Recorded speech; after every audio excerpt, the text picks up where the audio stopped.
It's a Wednesday after Thanksgiving. I trust everybody had a happy holiday. I hope you got to spend time with loved ones. We're happy to be back here on Whiskey Business after taking a pseudo week off. I was away for the holiday as well. I went to Tennessee, Pigeon Forge, Tennessee, home of Dollywood. None of my family's from Tennessee. None of us. We congregate up there every year for about the last 10, 12 years. My brother-in-law has a big old cabin in the Smoky Mountains. And normally I show up on a Tuesday before Thanksgiving, but because I've been on this sabbatical and the fact that I've not spent, according to certain family members, enough time with my mother, I went early. I went on a Sunday to a Saturday in a cabin in the Smoky Mountains, trapped with family for almost an entire week. And that's exactly what it felt like. It felt like a horror movie with no body count. Bum, bum, bum, bum, bum. In fact, that should be a horror film next year. Thanksgiving. The danger starts when the family comes. Yeah, just a week full of passive aggressiveness that was off the charts. Honey, do you think you have sleep apnea? Or maybe you just need to lose some weight? Do you always put whiskey in your coffee or just when you're here with the family? Well, it'd be nice if you could stay through Saturday, but I'm sure you've got more important things to do. Yeah, a week of that. So yeah, next November, look for it in theaters. Thanksgiving. What are you thankful for? Boom, boom, boom. Hi, I'm Dino Tripodis, and welcome to Whiskey Business, a podcast not so much about whiskey as it is one with whiskey. Our guest bottle, a good one. We've had some Maker's Mark on the show before. I think we had Maker's 46. We've never had the Maker's Mark cask strength. Why, you asked, that I go back to Maker's Mark for another go-round? It is a bit of an homage to a gentleman. For those of you who are really, really into whiskey, I mean, you know where it comes from and you know who makes it. There is a gentleman who left us in the whiskey business just recently, and I will let our guest talk more about him and his contributions to this wonderful brown liquor. But let's just say he put the mark in Maker's Mark while he was with us. And that leads me to our guest tonight on Whiskey Business. 9 straight years, Bartender of the Year. That's just one of the many accomplishments of Cris Delahvi, who joins us on Whiskey Business. From what I understand, and I've just been hearing things, so you can separate the fact from the fiction, but the way people talk about you, it's like when they talk about craft cocktailing and bartenders, you seem to be elevated into this rare air of a bartender persona. Would you say that is the truth? Would you say it's exaggerated? 9 straight years, Bartender of the Year, that's not a fluke. That is not a fluke. That is not a fluke. So I don't even know where to begin with you. Wait, what's it take to be the best bartender for 9 straight years? I think hospitality is the main thing. The main thing. I make a kick-ass drink, too. Yeah, I would say that have to be in the mix. I do. Because you have this 9 straight wins, 9 straight years, 2016 Dame Hall of Fame inductee, which is what? What is the Dame Hall of Fame? Dame Hall of Fame is through Tales of the Cocktail, which is the biggest cocktail convention in the world. And they have this Dame Hall of Fame. They induct 4 to 6 people a year into this. And is it women? It's only women. It's women. And are you okay with Dame? Is that an appropriate term in 2018? I think so. Is it? I think it's cool. You know, absolutely. Would you be, if it would have been like the Broad Hall of Fame, would you have been okay with that as well? I think so. Yeah, whatever. I mean, I like it. I mean, Dame, when I think of a dame, she's a swell dame. Exactly. I mean, it's a compliment. I don't think it's a bad word at all. It's not a bad thing. All right, I'm just checking. Political correctness in I'm 2018. Dame back, I think. Right. Yeah. I think Dame is. Yeah. I think Dame is cool for that reason, especially because it's not something that you hear all the time. Yeah. It's not the ladies, you know. Anyway, it's the top women in the industry every year. In the world. in the world. That's nuts. In the world. But they're rarely bartenders. They're distillers, they're heads of companies, things like that. So in order to be into the Dame Hall of Fame, you don't necessarily have to be behind the bar to do not this. at all. This is something in the industry. It's a mover and shaker, somebody who's So you're important. a mover and a shaker. Somebody who's important in the industry. It was a huge honor. It was something that I had really strived for a long, long time, and I was thrilled to be in it. Let's focus on that word, strive for. Is this something, what you do for a living now and what you've become? Is that something that you always strived for? Was that the goal in life? No. I went to college for jazz piano. Jazz piano. Uh-huh. So you're a musician as well. I am, yes. So, okay. You're like, okay, I can stand the rare air now. So now you're like this really cool dame who makes killer cocktails. And if she wants to put it down and sit down and riff on a piano and just start playing something, she can do it. I could do it. Oh, my God. Oh, my God. That's awesome. All right, so jazz piano. So no, this was not the goal. This wasn't the calling. No. Well, I think it was the calling. But I don't know that it was what I had envisioned my life to be. My dad had a restaurant when I was a kid, so I was in the business from an early age. So I was always in the business in some capacity. What kind of restaurant? Like real casual. Just everything. Just a real casual type of restaurant. Like the Greeks would have, like a huge menu that has, you could go from everything from breakfast, lunch to dinner. Exactly. Yeah. And so I was in the business, and when I was in college, I was waiting tables to pay for it. And then I just started realizing how much I really loved the business. And did your dad run a restaurant, or was he a chef as well? Both. Both. Yes. So he was a good cook. Yes. So, I grew up eating Persian food. I mean, my dad was cooking big, elaborate Persian meals every day of my life. All right. So why don't you pursue the culinary arts at that point then? Why don't you, if that's, I don't know. I never thought about being a chef. I mean, I do it at home, but I never thought about that. Are you a good cook? I think so. Yeah? Yeah. What's your specialty? Fish. Good. And Persian food. And Persian food. Help me out with Persian food. Because I know Greek food. Right. And our food is really similar, actually, Yeah, Greek and yeah. Persian. Would I be able to tell the difference? Yes, absolutely. But Flavorings, I mean, spices? flavorings and spices are similar, but we do a lot of rice. Basmati rice, and the whole pot of rice is like an art in itself. Yeah. Yogurt goes with Yogurts. everything. Yeah, Greeks and Right. the yogurts. And then, I think the lamb part is very similar. Kebabs, that sort of thing. Yeah. You like lamb? I do. I like lamb too. Yeah, absolutely. My grandmother would make lamb for Thanksgiving every year when she was with us.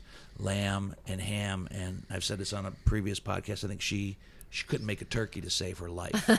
She had no idea how the concept of the turkey worked. Yeah. See, now my dad was the type of person, still is, that could go into any kitchen and have like bare minimum of whatever and just whip up something He unbelievable. could MacGyver it. Yeah, he like, could just go in and just like. It's silly. Yes. I need bread, paprika, and some salt, and it would be good. And it's done. Yes. Yeah. That's awesome. All right, Paprika. That's funny. Paprika is important. It's a a very funny important word. spice, my friend. It's a very important. You go to Believe it. I believe you. paprika on the funny. French fries. Come on. All right. All right. So you pursue what was your first job in the cocktail world Well, I mean, I waited tables. I grew up in Tucson. I was born in okay. I was You're born not in from- Los Angeles. Okay. And then we moved to Arizona. I grew up in Tucson and, waited tables in like restaurants, steakhouses, the whole gamut, all of it. And then started tending bar a little here and there. Moved to Columbus, started tending bar at M. And then that's when it really, I was also during the time in this now mixology world where bartenders were going back to the old school ways of thinking of all fresh ingredients. And so I was right in the right time because I thought that was brilliant because, back in Tucson when I was bartending, I wasn't using anything fresh. Right. We were using sour mix out of a bottle. That's it. So 10, 12 years ago when we started doing it here in Columbus, I was like, man, this is brilliant. And I just started learning as much as I could. And and it just took off. And then I realized I was really good at it, and so it just became my life's work. And I'm gonna quote our friend Leanne. There's some people call you the pioneer of craft cocktailing here in Columbus, Ohio. It started with you. Well, somebody has to breeze into town and say, let's start making them like this. That was you? Yeah, that's what they say. Yeah. I mean, that's great. That's awesome. I'm the one definitely who took it and ran with it. And M was the first place in Columbus that was doing anything craft and anything with fresh squeezed juices, all fresh ingredients. And when we say craft cocktails, new twists on old standard cocktails, like the old fashioned and the Manhattans, new twists on those, or also just kind of bringing back some of those old school cocktails that people have forgotten about, and doing them right. I think, What do you say, doing them right? Well, like for instance, when I was 21 and I was making Manhattans in those steakhouses, right? We were shaking the hell out of them. We weren't measuring. We didn't know proportion. We were just putting stuff in a shaker, shaking it, and we weren't doing it right. We now know that you should stir a Manhattan, and there's a reason why you stir a Manhattan. Why? Because you don't want to dilute it. So you want it cold, but if you shake it, you're going to bruise it and dilute it, and it's going to turn watery, and you don't want that. So you want to stir it. So in addition to kind of new twists on old classics, was also going back to the old classics and doing them the way they were doing them in the 1920s. They were doing it right. Or before the 1920s, even. I mean, back in a lot of the best classics were, they go back to the 1850s through 1920s. Mm-hmm. Interesting. Now,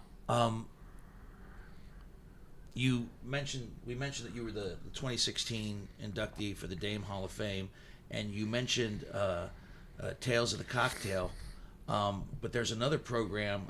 Tell me about Bar Smart. Okay. All right, because that seems like bar college. It is. Literally. I mean, like lots and lots of intense study. Right. In order to, do you graduate from Bar Smart? Do you, and once you do, who and what are you, and what does that entitle you to be able to do and go and be? Well, so Bar Smarts is 3-tiered. So there's Bar Smarts Wired, which is an online course. You could do that. You should do that. I don't it's think kind of cool. I don't think I could. Which is a very intro level. They know my level of technology. Technology is not my friend. So if it's online, it's not going to happen. Well, that's the intro level. Is there a correspondence course perhaps that could come through the mail? Maybe. Are there some forms? Go ahead. Is there something I could fill out with a number 2 pencil? No. No. Nope. All right. So there's the intro level, and that's online. Anybody can do that. It's a minimal cost. It teaches you basics about mixology, basics about cocktails, basics about history, basics about spirits. Okay. Well, maybe I could do that. It's kind of a cool because thing. I find that to be very interesting. Yeah, I think that you would actually enjoy it. And I actually enjoy learning more and more about, because while this podcast is called Whiskey Business, we, by no stretch of the imagination, pretend to be experts about whiskey. We just like to try different whiskeys every week and learn a little bit about them. We learn the basics about them, and maybe we've developed a better palate and a better nose over the course of 73 bottles. But some of the intricate details about the whiskeys and the histories, no, we don't know. No. It'll take longer how to teach them how to use the laptop to turn it on than to actually do the level 1. Yes. Yeah. So there's the level 1. So then that's there's level 1. But that sounds like something I could do. It's really honestly. cool. Yeah. So then there's a level 2, which is the live version, which they do 6 times a year. So it's run by these 6 guys who are considered the top 6 experts in the industry, each in a different facet. So you've got like Paul Packold, who is the world's expert on cognac and has just this unbelievable palate. And you've got Dale DeGroff, who is like King Cocktail. Okay. King Cocktail. Yeah. As far as how he makes them? Dale DeGroff has written many books. You should know who Dale DeGroff is. Dale DeGroff. Dale DeGroff has written many books about the history of cocktailing and yes. and well, and you might be thinking of David Wondrich, who's the other one who maybe wrote the guy I'm Imbibe. okay, and that's the guy I'm he's thinking like of. the world's historian on all things cocktail. All right, I don't know the other guy. So anyway, all these guys are the ones who run this. So the live version is 6 times a year in different places around the U.S. How long does that last? It is 1 day, and you study leading up to it. You take tests while you're there, and you do a small blind tasting You test. study leading up to it. How long did you study leading up to it? On the live version, a couple months. Couple months. Okay, and then you do a blind taste. And you do a blind tasting on that one, and you also do a practical where you make drinks in front of one of those 6 guys. Is that nerve-wracking? It's nerve-wracking, but it's nothing compared to the expert level. That's now looking back on that, that's easy. In the moment, I remember being very nerve-wracked. So the final one is called BAR, Beverage Alcohol Resource, and it's called BAR 5-Day. It is something that you have to apply to be accepted into. They only allow 50 people a year from around the world to be in it. Around the world? Around the world. Only 50. Only 50. So you have to have passed the first 2, the beginning and the intermediate. And you've done this. And yeah, and then you have to apply to get in. It's $5,000. It's 5 days in New York. They send you a gigantic book 6 months before. So I studied for a year. I studied for the 6 months before I got the book, and then I studied for the next 6 months with the book. Every day I studied. And you go to New York, you taste over 300 spirits in the first 4 days. So you go through these tasting flights with these guys. Every day. You're studying every day. I mean, I know Every day. doctors and lawyers who told me about their time in med school and law school, and I guarantee you they weren't cracking a book every single day. I studied every day. You studied every day. Every day. I wanted to pass. And the success rate is like 50%. Half the 50 people don't pass. Don't make it. So day 5 is the test, and it's a 5-part test. You have to pass all 5 parts of the test to be certified, and it's considered master of spirits. It's like a master sommelier. So you're a master of spirit. We are in the presence of The master of greatness. Yes. That's awesome. Yeah. That's great. It was a I couldn't- huge, I couldn't do amazing it. accomplishment, and a huge, amazing undertaking, and it was amazing. Really, like. So just you're glad you incredible. did it, and Oh glad my you went through all gosh. the work. Yeah. And now, where does that put you in? Well, It's a say. Can I say craft cocktail world or just cocktail world in general? the whole thing. The Sure, whole thing. I Where think does so. that put you now? Where does that? Well, leave it has you have given a me. ticket to go anywhere you want. It has given me amazing opportunities. 6 months after I did it, I was asked to go to Kentucky and be one of the judges on the panel for the American Craft Spirits. Where they judge the spirits and the bottle gets the little Sure. gold medal. I was one of those, and that was because of Bar 5-Day. Wow. I told you I went to Greece. Yeah. That was all expenses paid to speak at their bar show. How long were you in Greece? A week. A week in Greece, expenses paid to go talk about this. Cocktails and being a Yeah. woman in the industry is what it was about. $5,000 covered. Yeah. Yeah, no kidding. So yeah, it's given me a lot of things. I mean, I've judged national competitions. I've traveled around the world a little. How long you been doing this now?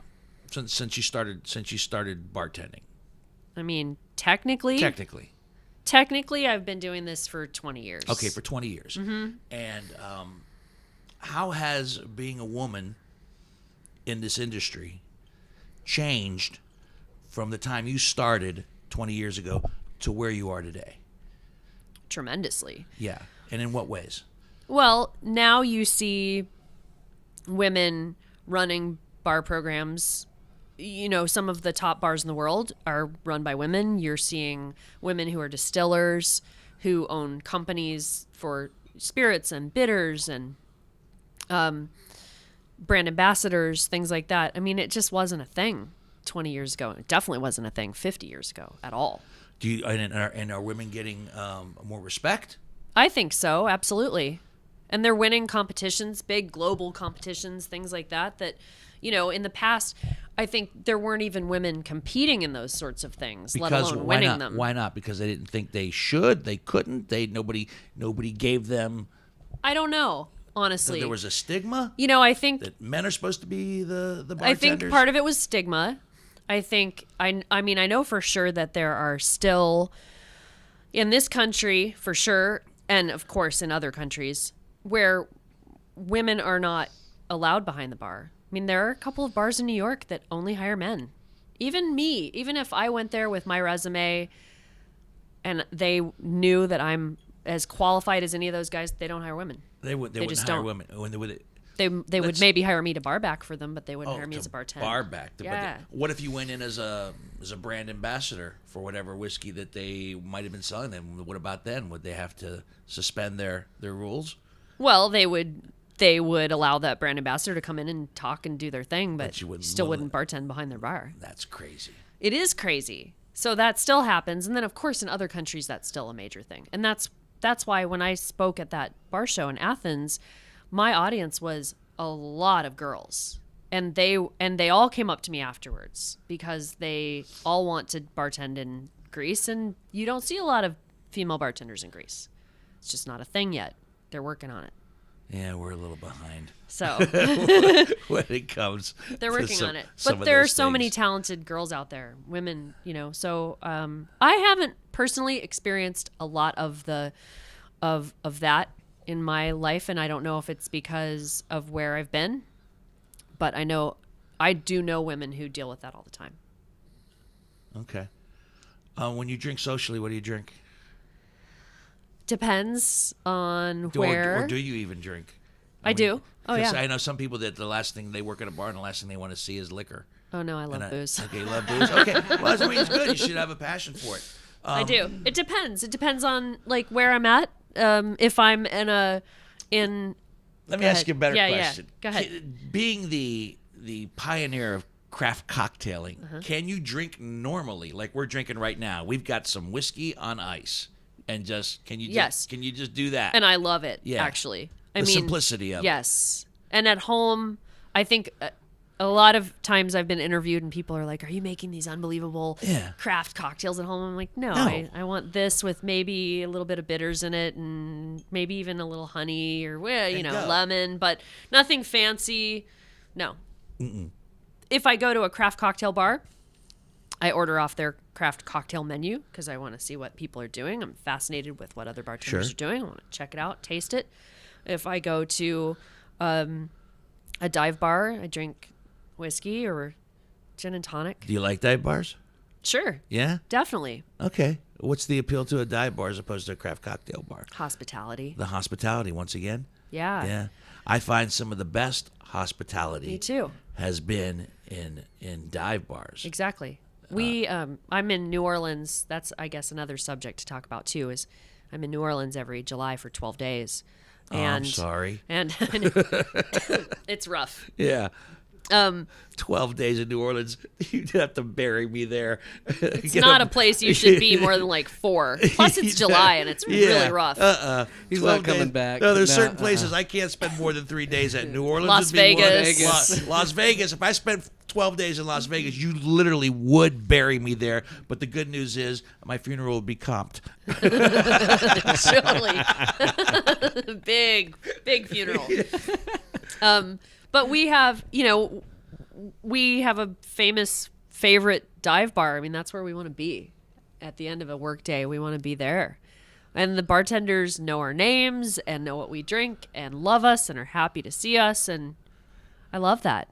The hospitality is wonderful. That's pretty cool.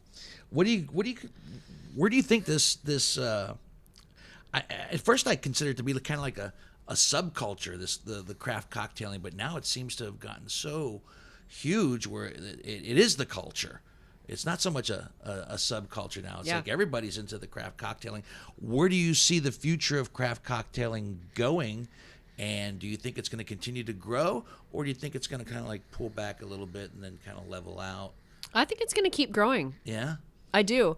I think that more and more, How does something like that grow?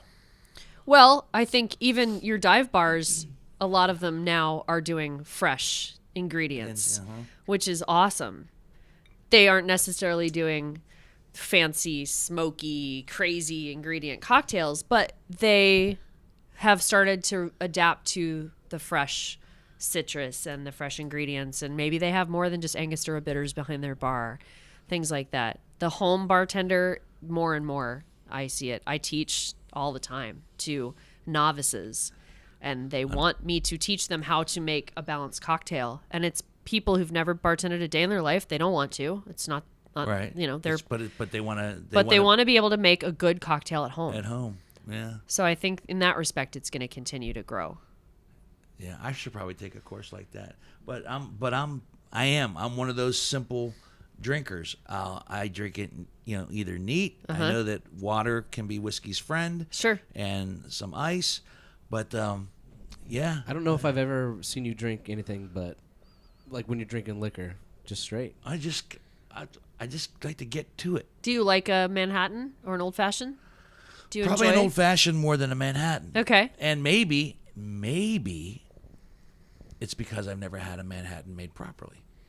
Maybe I should make one for you sometime. Maybe I should come down Get to the vermouth. Get down to M and it's the Four Diamonds, right? Yes. The Four Diamonds at M that you do your thing at. I should come down there. Yeah, absolutely.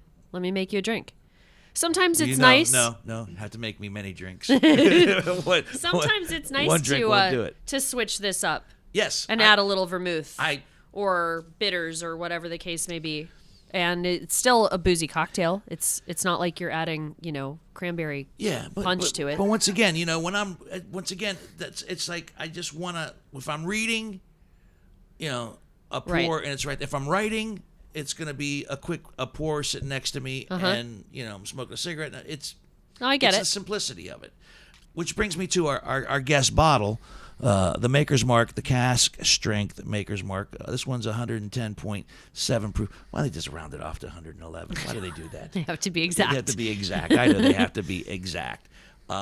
You've had this before, yes? Oh, yes. Yeah. Absolutely. And I chose Maker's Mark tonight because you knew a gentleman who is literally a legend in the whiskey world. Yes. Mr. Pickerel. Yes, I did. Charlie Pickerel, who passed away. Dave Pickerel. Pickerel. Who am I thinking about? Who's Charlie? Dave Pickerel. I apologize. That's okay. I know why I said Charlie. Never mind. No.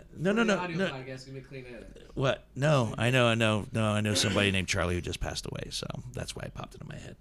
I apologize. That's okay. Let's take that. Can you cut that out? You don't cut this show. You don't cut the audio portion of it out. Oh, it's warts, man. That's right. You need a clean edit. Dave Pickerel, who recently passed away, and from Fairborn, Ohio. He's an Ohio boy. I know. An Ohio boy who got into the whiskey business, and from what I understand, he pretty much put Maker's Mark on the map. For sure. And you knew him. I knew him very well. You were friends with him. Dear friends. Yeah. Yes. Tell me about him. Well, How'd you meet him, first of all? I met Dave when I was asked after that Bar 5 day to judge the American Craft Spirits competition. And I went to Kentucky, and he was there as the head judge. And I was surrounded by all of these incredibly talented palates, including Stephen Beam, who's the great, I believe, grandson of Jim. And so I was so kind of nervous and, overwhelmed by all of these people, and honored to be asked to do this too. And Dave, kind of swooped me up and said, "Don't worry about it. You're going to be great." And quickly realized that my palate was really good. The notes he was taking, the notes I was taking were the same. So I knew that I knew what I was doing. We became good friends.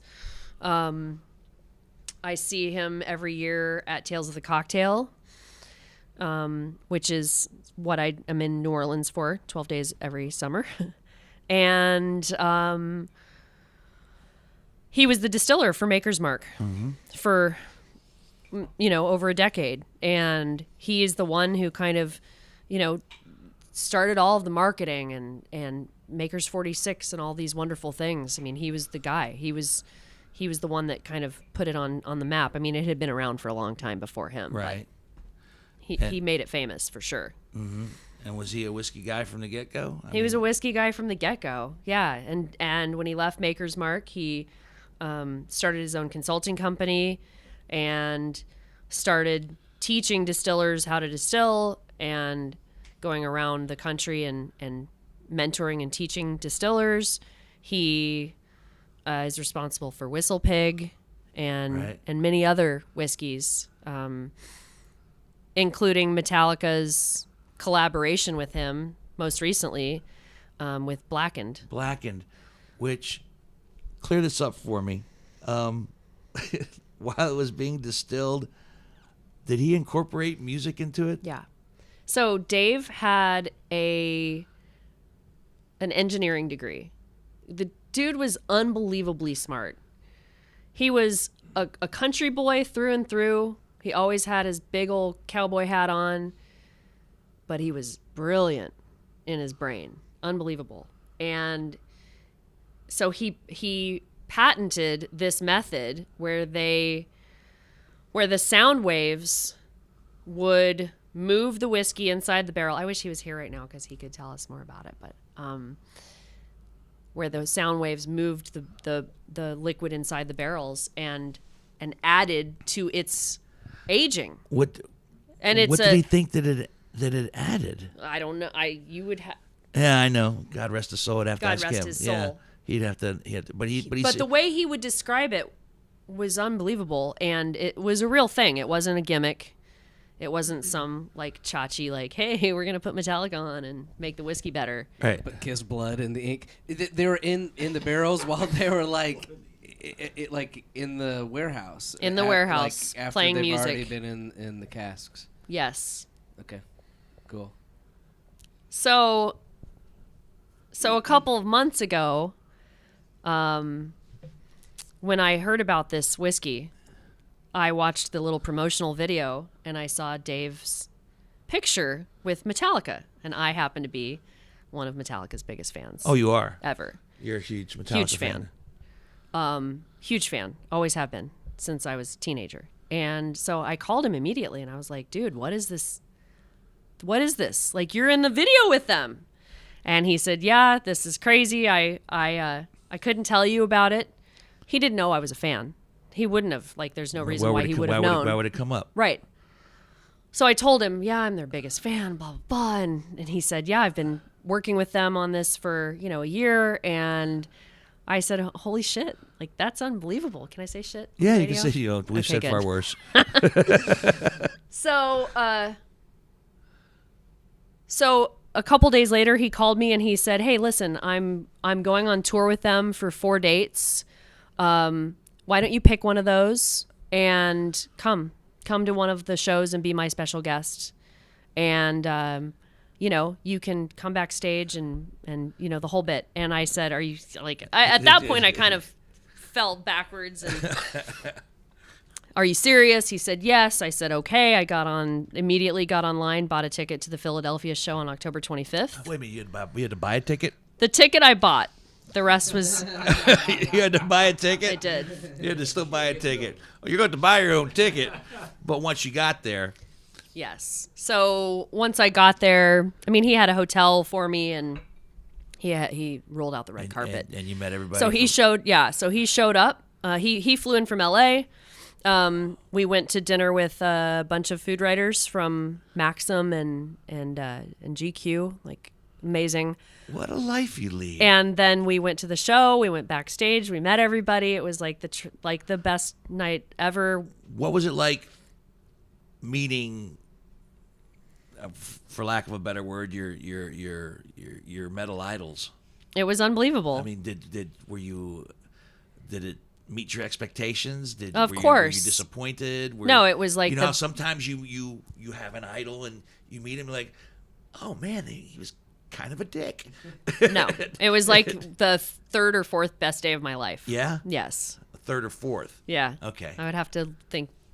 I have a daughter, You have so a she's That's number one. I'm gonna have to put daughter first before going backstage Priorities, and meeting Dino. Metallica. I believe we talked about this when I saw you. Yes. Yeah. Because that was back in like September, and I was saying that it was very hush hush at the time. You just found out. I had just found out about it. Just found out about what? That- you were gonna that go. I was gonna go. Gonna go. Okay. Yeah, stuff. It was unbelievable. Why, I mean, is it there was other Metallica news that you can't tell us? Is No. there other Metallica? Is there No. other bourbon news you can't tell us? no. There's nothing. There's No. nothing going on. No, but I Nothing. mean, when I did the other podcast, Uh-huh. I was Spark a talk. I was just Leanne. I was just finding out about this, like that I was gonna go. I was like beside myself, so excited. So anyway, that was the 25th of October. I flew back to Columbus on the 26th. Dave went with Metallica to New York Yeah. for a couple more shows, and then flew back to San Francisco, and he died on the 1st. Yeah. So I'm You beyond blessed that I had that time with him. You know, it was amazing, and he was just You learned from the man. Oh, he was so talented and so smart, and he was passionate about whiskey, and A he was good teacher. He was wonderful. Wonderful teacher. Would you Wonderful consider guy. him to be like in this whiskey world a mentor? Oh, for sure. For sure. A mentor for many, many people. A mentor for me in many ways. Yeah, he was a great guy. He went too soon.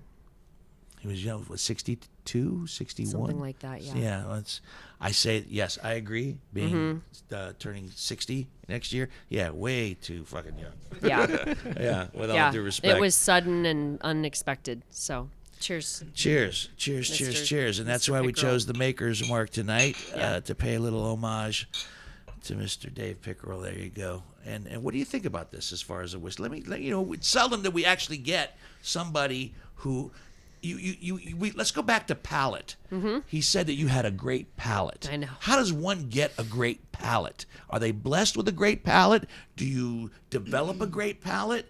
And if you want to develop a great palate, how the hell do you do it? It's both, I think. I think that, well, there's something called super tasters. There's people who have that. Super tasters. Literally, that's an actual term. That's an actual real thing. It's a real thing, and there's also the real fact that women have more taste buds. So they say that a lot of women are better at tasting. I think that it's twofold, in my It's opinion. probably true that women have better taste in general. Perhaps. Overall. I'll say that. I think that it's something that you are born with to an extent. I think that maybe, I mean, I don't know, this is total opinion here, but Yeah. I grew up with a father who was cooking these amazing elaborate dishes, Sure. right? So I grew up not eating Kraft macaroni and cheese like a lot of kids. I was eating things that were much more savory and intricate. So I grew up with a palate in that respect, just like you likely did, right? Yeah, Like right. your right. parents Yes. were making these dishes too. My grandmother. Okay. It skipped a generation. Okay. My mom, she'll never watch this, but but it seemed to skip a generation. And, but my father could do like your father. He could take a fish head Sure. and some salt. And, Yeah. And boom, there's a meal. But yes, so. But- go ahead. Well, I was also going to say, but also it's a learned thing, and like my year of working up to Bar 5 Day was training my palate, training it. So because in that test, the blind test, you're tasting a spirit that you have to say what it is, what the country of origin it is, what it's aged in, if it's aged, and how many years it's been aged. No way. And the proof within 10 to 15 degrees. No.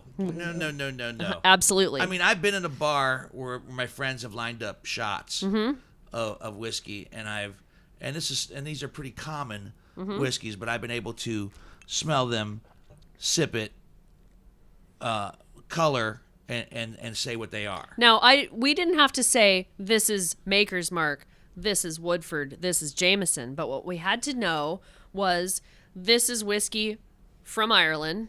Okay. This is whiskey, this is American bourbon from, or this is bourbon from America. This is rye from Canada.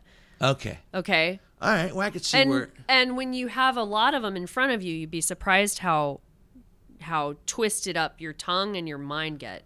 You start really messing with your own head. So you start to understand what American oak does versus French oak, and the flavors that you taste from each one, and the butterscotch and all this different stuff. And I've gotten better at that. But like just sipping this. Here's what I can tell you about this one. And I've had it before, but it's got. Initially, it feels like it's got a little bit of a burn, but it smooths out. It's got what I call probably a medium to long finish for this, and a little sweet, and surprisingly sweet and kind of spicy, considering that it's such a high proof. Because everybody thinks that some of my friends are like, well, that's 110 proof. That's gonna kill you.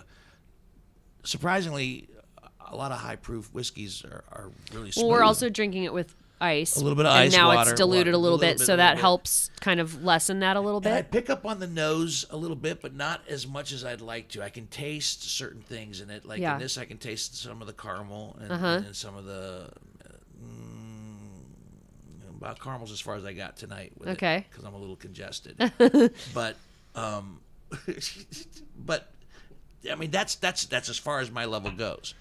Maker's Mark uses a lot of corn in their mash bill, as opposed to certain other bourbons that maybe will use more rye or more winter wheat, whatever.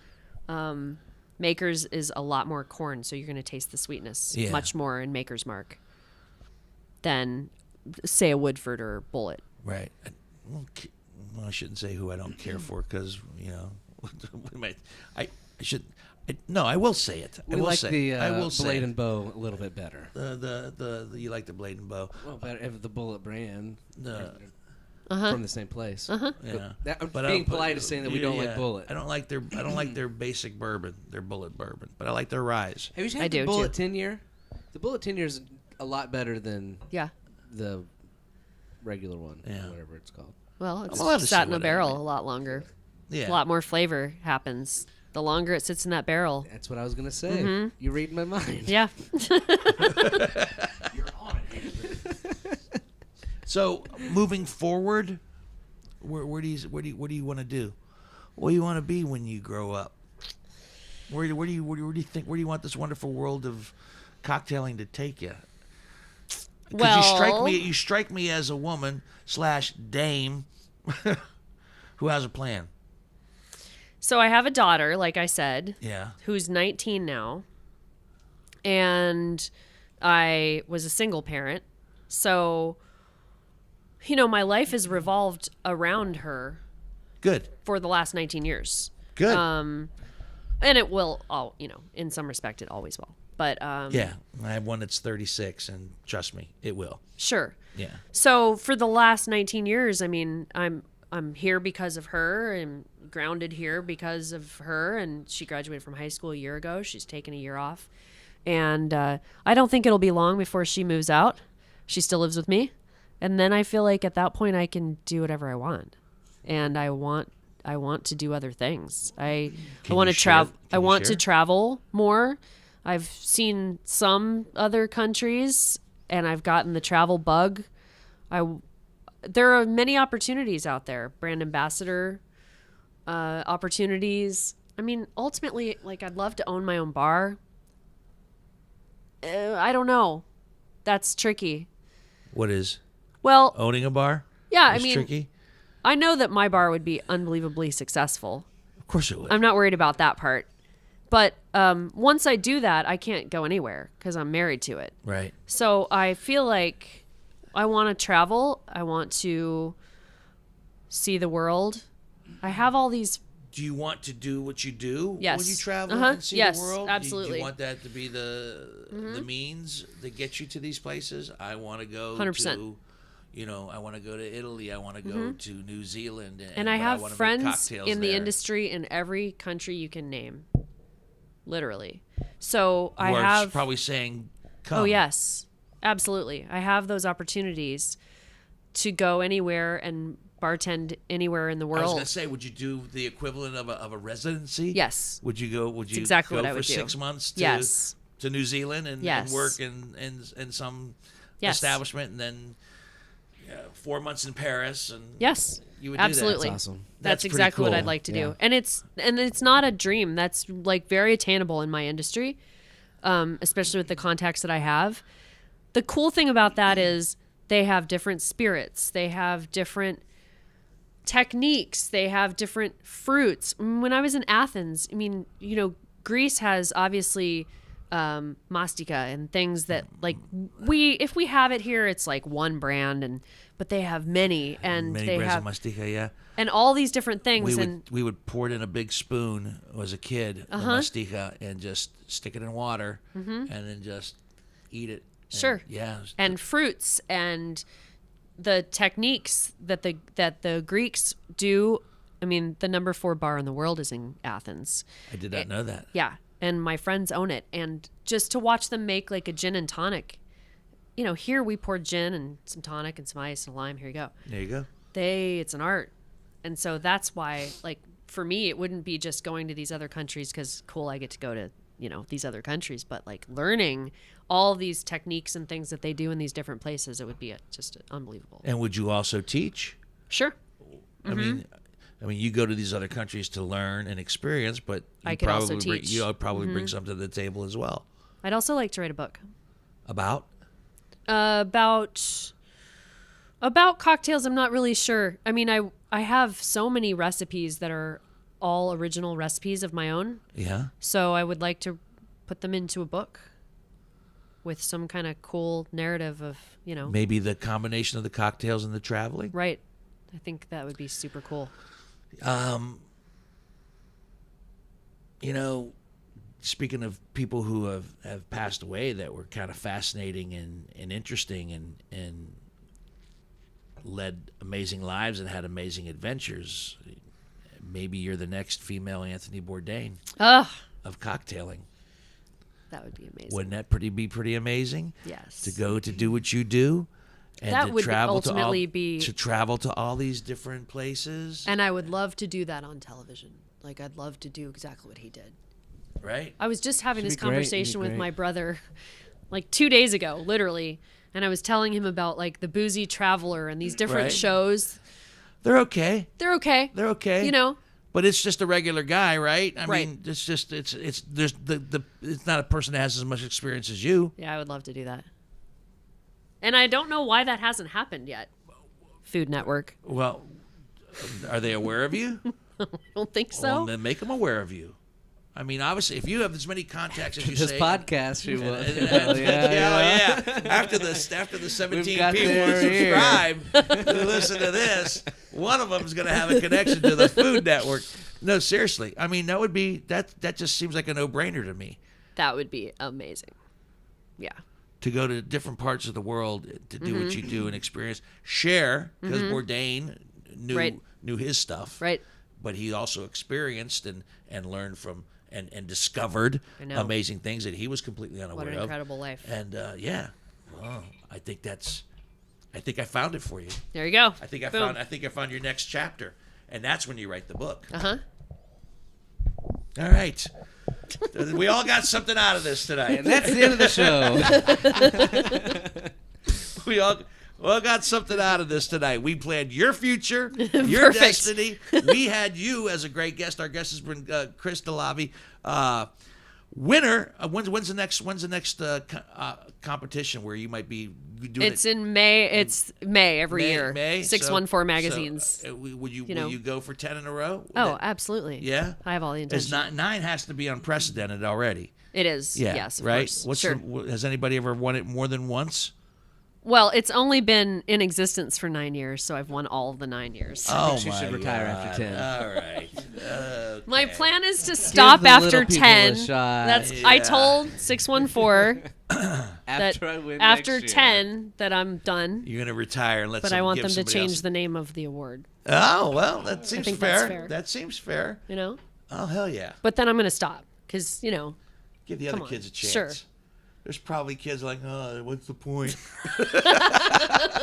What Cris is in it. Nah. I have to go for 10 because that would be weird if I only had 9, right? Yeah, like 10 is right. 10. Right. You have to I have like 10. yeah. I wish I'd stayed at Sunny 25. That would have been perfect. I'd have to 24. That's some change. Who leaves at 24?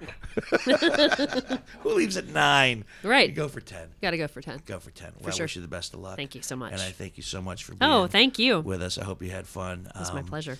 I apologize earlier for the Charlie. Oh, no. Dave I get thing. it. It was in your head. It was in my head. Of course. It was in my head. And I apologize for that. But as he I wouldn't said, have minded the he name wouldn't Charlie. have minded. Trust me. He knew my heart was in the right place when I course he chose did. some Maker's Mark tonight to pay a little Yes. homage to the man and the great work that he did. You know, there's a lot of people like that in the whiskey world that a lot of people don't know about. We take a lot of the brown liquor and how good it is for granted.